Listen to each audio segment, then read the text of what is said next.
Alrighty, we're back for part 5 of the exciting Trimet board meeting. We're trying to get through this. It's not easy, but we're going to keep chugging away at it. So last we left, we watched the boring hop Title 6 guy. So we'll pick it up there. Are not adopting the hop pass in the numbers that we see as far as the concept of the disparate analysis or impact. I will say, just recently I was talking with a colleague who had just gotten off the bus, and one of our bus operators was basically singing the praises of the fare capping. They were talking with a new passenger, just got on board, just boarded, and the bus operator would... Yeah, we can't argue with the fare capping. That's a good thing. That is a good thing. Saying how amazing the fare capping is going to be as we go forward, and the passenger couldn't believe that we now have the option of fare capping. And I think fare capping is what allows us to move away from the 7, 14, and 30-day passes. I think it's a tremendous opportunity that we have to be able to roll out to our stakeholders, our riders. But well, wait, hold it. Stop. Wait a minute. When you think about this more further, this actually is kind of a fare increase in some ways when I'm thinking about this right now, because they're eliminating the 7-day, the 2-week, and the other, what's the other one? I don't know. They have multiple different passes you can buy, but now the only pass you can buy is the $100 pass. So you can't buy a cheaper pass anymore. Your fare capping only applies to the more expensive pass. This kind of reminds me of when they eliminated the zones and said you're now all going to pay for the highest zone, the highest price ticket possible, which was the so-called all-zone ticket back in the day. And now that I'm thinking about it, this is a stealth fare increase, isn't it? Although the fare capping is a good thing, but it's also not a good thing if you didn't want to have to use $99, right? In regards to making sure we stay on top of the analysis as we go forward in regards to whether or not the adoption is going to cause, or the non-adoption is going to cause some type of disparate impact that we don't have our eye on. Yeah, I might just add to that. I think that's great feedback for us, and I think let management take this back, and I think at some point we're going to need to do some benchmarking as to how this transition actually does materialize, and bring that back to the board. Great comment. Excellent, thank you.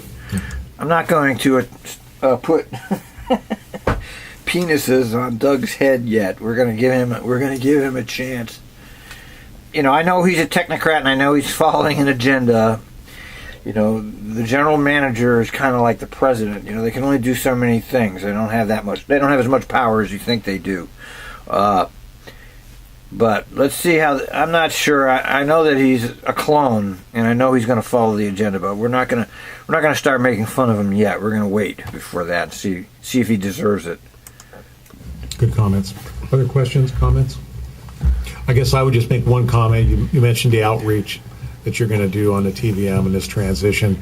I think one of the things we heard pretty loudly and clearly as we were going through the selection process for the general manager is that we need to do a better job of engaging the minority and low-income communities on this. So I just want to make sure you're making a special effort out there, because we do want to see the adoption rates by those individuals and those groups to be consistent with the rest of the population. And that brings up another point that I keep belaboring is these board of directors have no moral authority for any decisions, because they don't represent any of the people that are using this system. These are the elites within the technocracy and the political establishment. They don't understand any of the actual needs of transit riders, nor do they understand the needs of the employees, yet they're the ones making all the decisions. And I object to that. I'm an anarchist at heart. I don't believe that there's any governmental structure that we can support anymore. The governmental structure is hopelessly corrupted, and there's no chance of changing it at this point. So to cooperate is kind of like what's the word when colluding with the enemy. Okay, these people are not our friends, and all this acting like they are is nothing but a fraud. Here of our ridership. So Just nod your head that that's what you're doing, I hope. Yes. Okay, good. All right, good. All right. Very good. Thank you. Carl, thank you very much.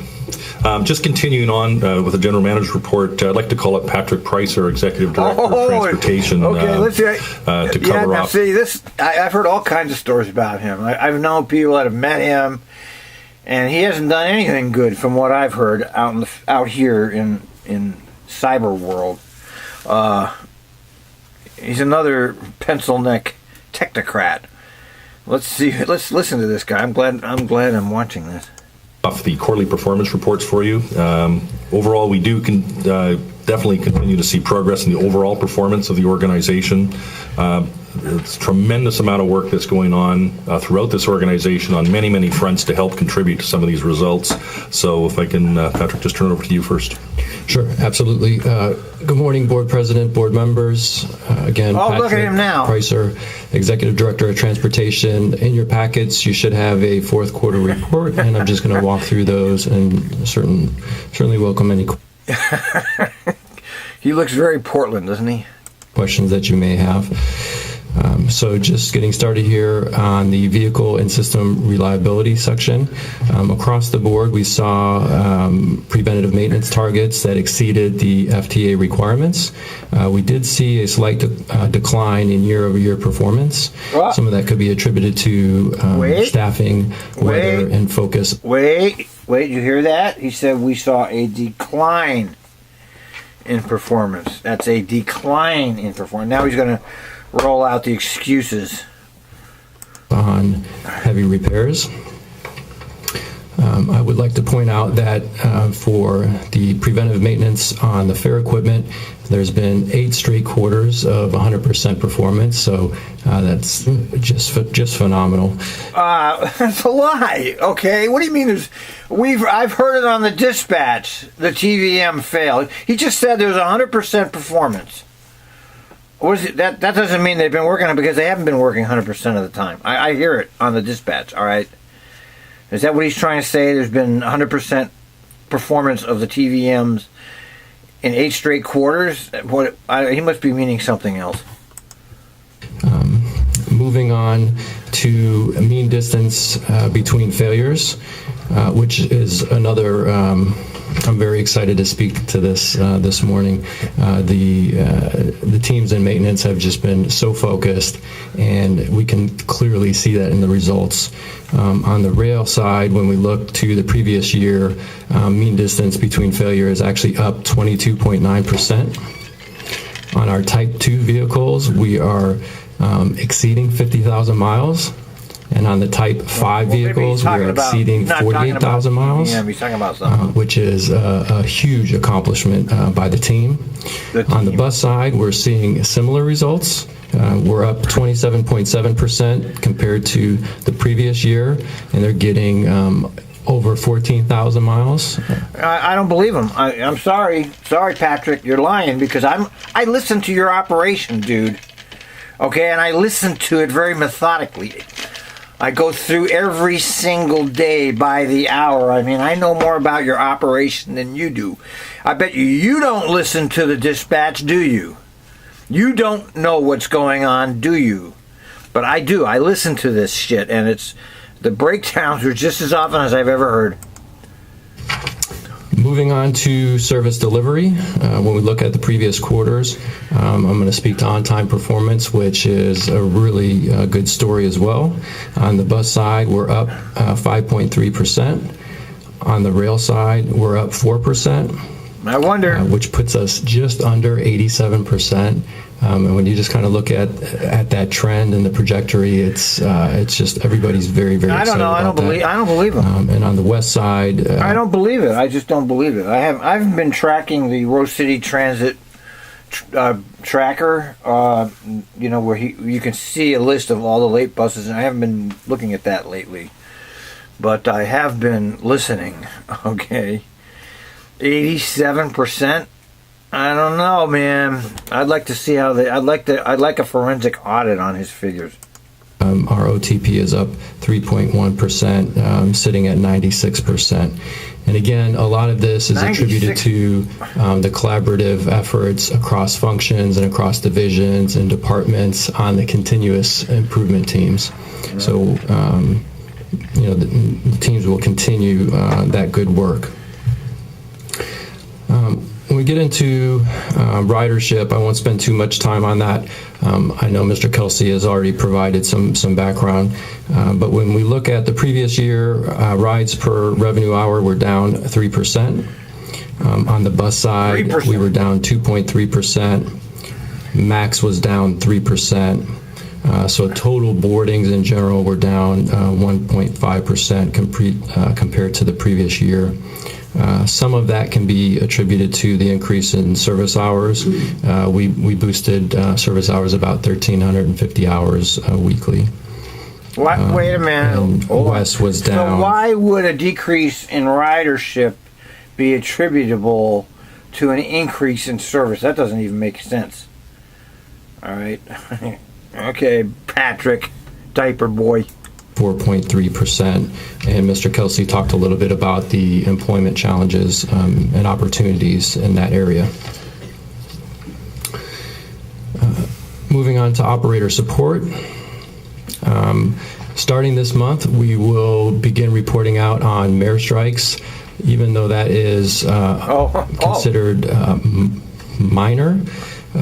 The actual quantity of mayor strikes is quite high because they account for about 40% of. Okay, I'm glad to see him talking about this because I'm always wondering, why aren't you doing something about the mirrors? I mean, every day I hear a dozen or two of these things, and I'm always wondering to myself, why aren't they doing something about those mirrors? And maybe he is. Of our collisions. The good news is we have seen a decline of mayor strikes amounting to about 9%, and there are specific focus efforts underway to continue to drive that number down. Safety's taken the lead on that. When we look at collisions specifically for bus compared to the previous year, those are down 13.8%. Mainly around fixed objects and cars. The collisions with bike and pedestrians is relatively flat. We did see an increase in the other category. It jumped from 7 to 14. Oh, double. These are random things like highway, rail grade crossing, equipment, shopping carts, things in the right-of-way. Oh, he's talking about looking at the collisions for Max, they were down as well, 6%. And with vehicles down 11.7%. So of course everyone is very pleased about that. I don't know. Is that, do you actually, somebody who listens to the operation every day? I don't know if I believe them. I really don't know. I mean, we don't know how they're coming up with this. We're assuming they're being honest and tracking this, but I mean, I'm not hearing. I mean, not a single day goes by that something doesn't happen out there. Now, I'm going to shift gears a little bit to talk about complaints and commendations. For the bus side, our complaints were down 11.7% compared to our previous year, and Max complaints were down 40%. 40%? Geez. I think we can attribute a lot of that to the on-time performance information that I was talking about earlier. The mean distance between failures, and the fact that we did have a favorable winter weather season, all things considered. Yeah, that's true. We did see a slight uptick on safety complaints. Most of these complaints are geared towards other riders as opposed to equipment or some type of safety issue in that area. Bus commendations were down, and Max commendations were down. Again, when we do not have inclement weather, we tend to see a drop in commendations as well. But that's not the whole story, because when I finish up with this report, I'm going to take an opportunity to talk about a couple of commendations in particular that I think everybody would be very interested in hearing. And the last section that I'm reporting on is the Max rule violations, which have been down 19% compared to the past year. We did see a slight uptick in this last fourth quarter. There's not one single reason for that. I can assure you that the team is really working hard to continue to reduce human factor errors and improve in this area. But we tend to see some trends when we do have what we call a new sign-up, or we bring a number of operators who have spent some time away from rail and bus and then bring them back to rail. So part of that can be attributed to that. Just at a very high level, some good work that's going on has to do with increasing our practical training, also the remedial training, implementing some wayside signage, and then working with our supervisors to essentially go out in coaching teams to support the operators and the service.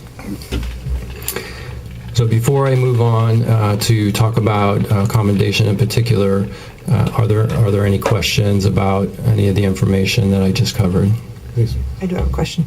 Now that you're reporting mirror strikes, what are mirror strikes? What are mirror? So a mirror strike is now look, okay, there's an illustration of my point. These people have no moral authority to be in charge of anything, okay? She doesn't even know what a mirror strike is, okay? That's the board. And she doesn't know what it is. And what the hell are these? These people are sock puppets. Bus, and that is, it could happen in a couple of different ways, but either someone strikes the mirror of the bus, or we come in contact with something that strikes the mirror. So it could happen in either way. So the safety team is leading the effort to look at the different types of mirrors we have on the vehicles. Yeah, you got bad mirrors, man. Those in some cases, the size of our streets have narrowed, and to some extent, depending on the type of mirror and the type of bus, that width may have increased slightly. So taking a similar safety-focused, continuous improvement team approach to saying, doing some benchmarking and saying, okay, how can we shrink this footprint so that we can have fewer mirror strikes? Change the mirrors. And that will, not only improve safety, but it will also improve our service, because depending on the extent of the damage to the mirror, the bus may or may not be able to continue in service. Yeah, whatever. Okay, thank you. I don't care, man. I don't want to be... If I may add, just an example of those, could be a tree branch, could be a sign that's been bent hanging over the road, a number of things that could cause it, or another vehicle that just literally gets too close out of its lane and clips the mirror of the bus. I'll tell you what causes the mirror strikes. The goddamn mirrors are they're like PA Alley. I mean, they're way too big and they're protruding way out from the bus. It's the mirrors that cause the mirror strikes. You need to come up with a better design. Okay, so if there's no further questions, I'm very excited to introduce a number of folks and staff. The first person I'd like to introduce and ask him to just sit next to me is one of our bus operators, Glenn Spice. Glenn Spice, never heard of him. I'd like to bring him up today to thank him for his empathy, compassion, and just commitment to excellence. He's just... it's just a great story about a selfless act that was noticed by our customers, but certainly not anything new. This is just how Glenn takes care of business and takes care of our customers. So I'm going to just read briefly a few of those commendations, but I also want to bring up Lyle Pereira, who is our manager at our Center Street facility. I remember him. And Leonard Lambert, who's our assistant manager at our Center Street facility. Ray Sierra, there's your buddy, Lyle. Ray's one of our tweeters, one of my favorite people on the Trimet Twitter site, who used to be a bus operator, but on his last day of probation, they decided they were going to dump him. They never gave him any indication he was doing anything wrong. He was doing great, actually. The riders loved him, and then this guy Lyle over here told him he was scared to have him on the road. and Mary Hill, who leads our service improvement process. And the team collectively works to make sure that the information from our riders is used to help improve the customer service. And this group here is just committed to insisting on success. So, Now, I want to remind you that these are very scripted meetings, and you're never going to hear anything bad about Trimet at any of these meetings. According to all of these overpaid people here, everything is wonderful and everybody's great, and they're doing great, so remember that. You're not going to hear, there's no kind of dissent allowed. At the public comment is the only time there's dissent. The rest of this is like, it's like Rajneesh. You don't criticize the Trimet God. Okay, either you're with them or you're against them. What Glenn did in his daily duties, he wasn't looking for any kind of commendation or special thanks.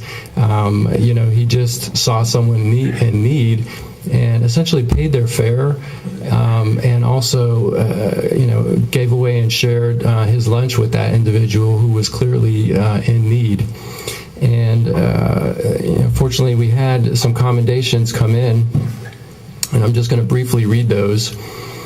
It was such a wonderful act of kindness and generosity on the part of the bus driver. In the cold and snowy morning, he offered a wonderful gift to another human who was obviously more affected by our current inclement weather.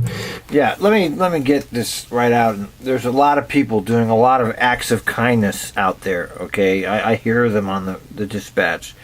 Okay, this is not uncommon. Okay, he's highlighting a couple. But there's a hell of a lot of people doing a hell of a lot of good out there as bus operators. There are some that are doing bad, but there are a lot that are doing good, and that are actually going out of their way to help people. So that this is just one example. What a wonderful human and driver. The next one, it was so endearing to see a bus driver hold so much compassion for a man in need. Your drivers are kind and caring to the Portland community, but this driver went above and beyond today. It's great to see Trimet employees show kindness and regularly show selfless acts. And we heard some statements earlier and testimony about Trimet's vision and Trimet's mission and the values. And I'm pleased to sit before you today and thank Glenn for really doing the right thing and living those values, and not just here at Trimet, also outside of work. I think he's going to share some information that is very powerful and everyone would be interested to hear. So, see, I should have been watching these meetings all along. I mean, I can't watch them, and I have a choice. People think I spend all day on Trimet. Well, I don't. I have life too. So when I come down to what am I going to do with the time I do have, while I'm taking care of my aged mother over here, by the way, which is why I'm on the East Coast. What am I going to do when I have some time? I'd rather listen to dispatch than watch this. It's just a matter of what would I rather do. I'm fascinated with the dispatch much more than I am with the board meetings. With that said, I'm not going to say any more. I'm going to turn it over to Glenn. Thank you very much, Glenn. I appreciate everything that you do. Appreciate it, Patrick. First off, I just want to say I'm just absolutely humbled and quite honestly a little bit embarrassed right now to be here. This is actually something I'm very passionate about. He's not even driver of the year. I actually, a couple years ago, I'm a founding member of Columbia Grove and help operate our homeless program. And what we do is we collect donations and we go out and we distribute, be it socks, hygiene products, whatever it is people need out in the city to just help make their lives a little bit better, a little more comfortable. And one thing I found as a bus operator is, unlike most other jobs, positions, I don't get a choice of who I get to come in contact with. And I have found that I am placed right in the heart of some of our community's people who are the most in need. And I've taken that opportunity to carry extra supplies with me, extra things, and help people in any way that I can. Quite honestly, there was a veteran who had just gotten housing. She had no furniture. The next day, I found someone who could deliver a bed to her house. There was a woman I found who was in a shopping cart, and Yeah. But, you know, there are a lot of people like him out there. Okay, you know, I was one like him, and I know a bunch of others. I'm not going to mention their names, but these are the parts of Trimet that doesn't get much attention. And there's a lot of good things going on with operators the operators that actually care about people. And, you know, I'd be lying if I said all the operators care, because they don't. But there are a hell of a lot that do. It was freezing cold. She just had wearing nothing but pajamas, no socks, no shoes. I gave her my socks. Because not for any reason other than it's the right thing to do. And I've been put in a position to be able to do these things. With the nonprofit that I help run, one of the things that I've been talking about doing is seeing if I can get other bus operators on board. And whether it be bus operators or, as we've talked about today, the rider advocacy. I mean, for me, it doesn't matter who does these things, but if we have people who have some of these supplies, some of these things where when we do see somebody in need. I like this guy. This is good. This is the kind of guy I like. Okay, I wish they'd hire people only like him. Whoops, sorry. Just helping them in any way that we can. And one thing that I personally would like to see is, you know, to be able to sit down with the right people within Trimet, within the union, to try to have that much more of an impact in our community. And it's mind-blowing to me that, you know, I have this opportunity to sit here in front of all of you and be able to advocate for the people I've never even heard of this guy who are most in need in our community. Well, thank you very much again, Glenn. Greatly appreciated. Yeah, give him a hand, everybody.